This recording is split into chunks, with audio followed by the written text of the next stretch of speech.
Naam, mtazamaji na kukaribisha hapa Neo Media, kituo cha ripoti nambari 2 nyuma ya kuna kwa masuala ibuka na yanayojiri uwanjani mwa siasa. Muungano kati ya kinara wa ODM Raila Odinga na Rais William Ruto kwa wengi ingeonekana kumaanisha ushindi wa moja kwa moja kwa nyoyo za Wakenya ambao wengi wao wamekuwa wakipinga utawala wake Rais William Ruto, wengine wakilalamika kuwa jukumu la Raila Odinga kwenye upinzani limehujumiwa, na pia asilimia kubwa ya Wakenya kuamini kuwa hii itakuwa ushindi wa haraka kwa Rais William Ruto kwenye uchaguzi wa mwaka 2027, lakini huenda hata ikakuwa ni ngumu zaidi. Je, kwa nini ni kueleza hivi?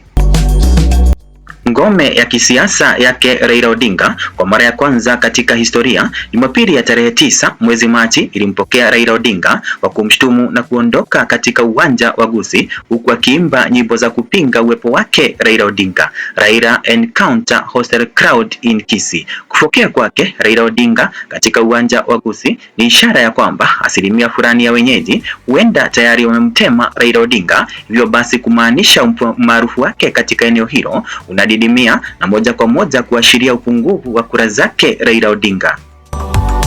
Ripoti iliyoweza kusambazwa na chapisho aminika kisha kuchapishwa kwenye mtandao wa Twitter limesema President Ruto has lined up a series of rallies in Nairobi to popularize his cooperation agreement with the veteran opposition politician Raila starting today. Ningetaka nikufahamisha kuwa ni katika juhudi za kueneza umaarufu na kutangaza makubaliano yake ya ushirikiano kati yake na kinara ODM Raila Odinga, ambapo Rais William Ruto ameanza mfululizo wa mikutano ya hadhara katika jiji kuu la Nairobi. Ni katika mtaa wa Eastleigh, eneo bunge la Kamukuji, Rais William Ruto akiwa katika ziara yake.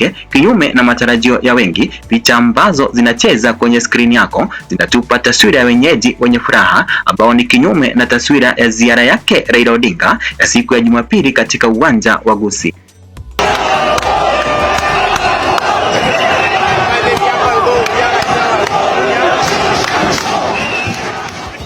Huenda muungano huu ni kwa manufaa yake Rais William Ruto, ili hali umaarufu wake Raila Odinga unadidimia kiasi cha kupoteza baadhi ya ngome zake za kisiasa, na mwishowe atapoteza urithi mzuri wa kisiasa na ufuasi mkubwa ambao Raila Odinga huamuru. Je, muungano huu ni kwa manufaa ya nani? Nijuze maoni yako kwenye sehemu ya maoni, kisha na kuomba ubonyeze neno subscribe button. Hapa ni Neo Media.